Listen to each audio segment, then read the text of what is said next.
University of Groningen in the Netherlands. It's a great pleasure to be here in Singapore to see all the excellent science and in particularly to meet all the young stars. These are my heroes because they will shape our future. So my message to the young people is follow your dreams.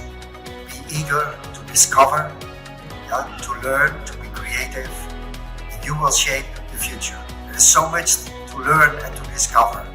I wish I would be young.